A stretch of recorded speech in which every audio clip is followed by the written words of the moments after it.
Quando houve todo esse processo contra mim, sabe, eu desde o começo, Pablo, parecia que eu estava radicalizando, mas desde o começo eu dizia que eu duvidava e desafiava um empresário, um político, um jornalista, um adversário a apresentar uma única prova que eu tivesse cometido qualquer ilícito nesse país. Eles não só não apresentaram, como construíram, como disse o ministro Gilmar Mendes na votação dele, a maior mentira jurídica de 500 anos de história do Brasil. Eles construíram uma mentira para tentar criminalizar o PT, para afastar a presidenta Dilma e para me prender para que eu não pudesse participar do processo eleitoral em 2018.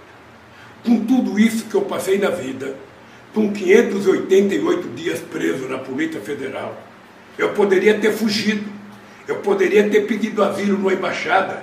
Eu não fiz isso, porque eu não queria ter uma manchete com uma fotografia minha me chamando de fugitivo. Eu queria ir para perto deles. Eu queria ir para perto da Justiça Federal de Curitiba, porque eu queria provar que o Moro era mentiroso. Eu queria provar que o Delaroy era mentiroso. E eu tive toda a paciência do mundo. Agora que está provado o que a gente dizia, veja, porque tem muita gente que pensa que foi o Intercept e foi o hack de Araraquara que deram informação para a sociedade. Ô Pablo, se você pegar a minha defesa, se você pegar a peça construída pelos meus advogados desde 2016, você vai perceber que tudo que está saindo na imprensa agora já estava na minha defesa. Por isso é que o Gilmar ficou nervoso com o ministro Cássio, que estava falando em provas ilícitas, para provar que o que ele estava falando era peça que estava no meu processo, nos autos do meu processo. A gente já dizia tudo isso em 2016, portanto não é agora que a gente está utilizando as peças do hacker, e a gente não está utilizando provas ilícitas. Aquelas provas foi periciada pela Polícia Federal e liberada para os meus advogados. Então, eu hoje me sinto mais tranquilo com a decisão do Fachin, me sinto mais tranquilo com a decisão da segunda turma da Suprema Corte Brasileira. Mas não estou com raiva. Não estou com raiva porque eu acho que quem ganhou não fui eu. Eu acho que quem ganhou foi o povo brasileiro, que voltou a poder acreditar que é possível acreditar na justiça. Não precisava ter demorado 5 anos para votar numa coisa que a gente dizia desde 2016, mas demorou. Sabe? Então quem ganhou foi o povo brasileiro. Quem ganhou foi a Suprema Corte restabelecendo o sonho da gente poder acreditar numa justiça efetivamente eficaz, numa justiça em que julgue todo mundo, garantindo a presunção de inocência, garantindo a todo mundo um julgamento justo.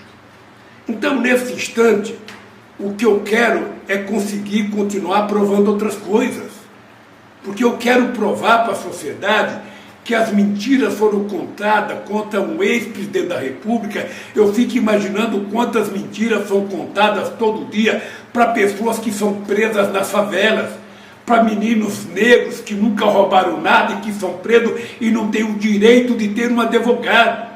Eu quero que esses jovens continuem acreditando que é possível ter justiça, que é possível que a justiça seja justa para eles. Ninguém deveria ser preso sem passar pela mão de um juiz. E eu disse ao Moro, não sei se você está lembrado, no meu primeiro depoimento eu disse ao Moro: vocês estão condenados a me condenarem porque deixaram a mentira ir longe demais. E qual é o problema, Pablo? Eu sei que é difícil apagar isso, porque como é que a imprensa, que foi induzida a contar mentiras o tempo inteiro pelos relatórios do Ministério Público da Operação Lava Jato, como é que é possível fazer a imprensa pedir desculpa depois dela acreditar em cada denúncia mentirosa de alguns delegados da Polícia Federal? Como é possível fazer a imprensa mudar de posição depois ela ser induzida, sabe, durante tanto tempo a mentir para a sociedade? A imprensa não mentiu, ela recebeu informações, mas ela acreditava prioritariamente nas mentiras do Ministério Público, nas mentiras do Moro, e ela chegou a construir o Moro como se ele fosse um Deus. Um Deus, uma figura soberana, uma figura ungida pelo Deus da honestidade, uma figura ungida por um Deus que não existia. E eu dizia, esse Deus é de barro. E uma hora, sabe aquela escada do Nordeste, que é feita de barro, e quando começa a chover, a chuva vai molhando a parede e a casa vai ficando, vai desmontando. Ou seja, o Deus de barro está desmontado para o bem da sociedade brasileira. Para o bem. Eu sei que é difícil as pessoas compreenderem. Eu sei que é difícil muitos jornalistas que me chamavam de ladrão e chamavam o Moro de Deus. Eu sei que é difícil pedir desculpa. A palavra desculpa é uma palavra simples, mas para utilizá-la as pessoas têm que ter grandeza. E nem todo mundo que acusou tem a grandeza de pedir desculpa. Tenha paciência, sabe, de uma pessoa que agradece a Deus todo dia ter chegado onde eu cheguei. Eu tenho paciência que a justiça volta a funcionar para garantir a todos o direito de julgamento justo, e eu vou continuar a minha vida. Eu vou continuar brigando para tentar mostrar todas as calúnias que foram feitas, aos prejuízos que a economia brasileira teve nesse período de loucura coletiva. Loucura coletiva porque era todos os jornais escritos, todos os jornais falados, todas as revistas, eram todo santo dia. Era horas e horas e horas de divulgação da imagem poluta do Moro, da imagem poluta do Dallagnol. Ou seja, isso já aconteceu em outros momentos da história da humanidade. Eu não fui a primeira e nem serei a última vítima da loucura de uma imprensa menos preocupada com a verdade, mas mais preocupada em condenar politicamente um presidente que cometeu um crime bárbaro. Um presidente que cometeu um crime bárbaro que foi fazer com que as pessoas pobres fossem incluídas na escala de desenvolvimento desse país. Um presidente que cometeu o crime de querer que filha de empregada doméstica fosse ser médica na universidade, que filho de pedreiro fosse ser engenheiro, que filho de coveiro fosse ser diplomata. Um presidente que garantiu que os negros tinham o direito de entrar na universidade, porque o governo tem uma dívida histórica com 350 anos de escravidão. O presidente que cometeu um crime porque resolveu garantir que todo brasileiro pudesse tomar café, almoçar e jantar. Um presidente que cometeu um crime de fazer com que o Brasil virasse protagonista internacional e junto com a China, junto com a Rússia e junto com a Índia, criou os BRICS, junto com a África do Sul, sabe? E eles sabiam que eu queria construir, sabe, junto com a China e com a Rússia, uma nova moeda. A gente não tem que ficar refém do dólar para a nossa política comercial. Quem é que inventou o dólar como moeda do comércio mundial? Foi os americanos. Por que não podemos criar uma outra moeda para garantir um comércio mais justo e a gente não ficar dependendo do dólar? Então, esses crimes todos eu cometi. Eu cometi o crime de acreditar que era possível construir um outro país.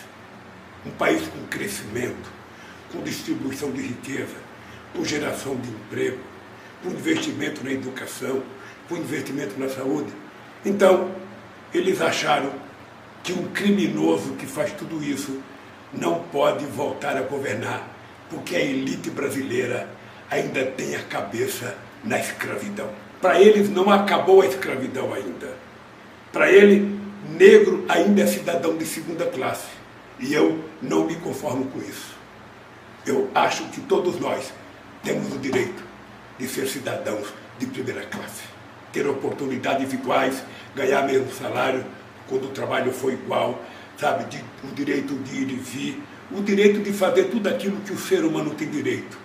Aquilo que eu posso fazer, qualquer outro pode fazer. Então, eu vou continuar brigando e eu acredito que eles devem ficar mais doentes, porque eu acho que o Moro está com ódio agora. O Moro deve estar pensando, como é que pode, sabe, um juiz ser julgado como suspeito? E eu estou tranquilo. Quando eu estava preso, eu dizia, eu tenho certeza que eu durmo mais tranquilo do que o Moro, porque eu sei que eu sou inocente e ele sabe que ele é culpado. E as coisas estão aparecendo e eu acho que a justiça está de parabéns se continuar agindo e se fazendo respeitar pela sociedade brasileira. Então eu não quero vingança, não tenho ódio, eu tenho menos tempo de vida do que eu já vivi e eu quero dedicar esse pouco tempo de vida que eu tenho a fazer com que o meu povo possa melhorar, que o país possa melhorar e que as relações internacionais do Brasil possam ficar mais sólidas como era no nosso governo, no governo do PT.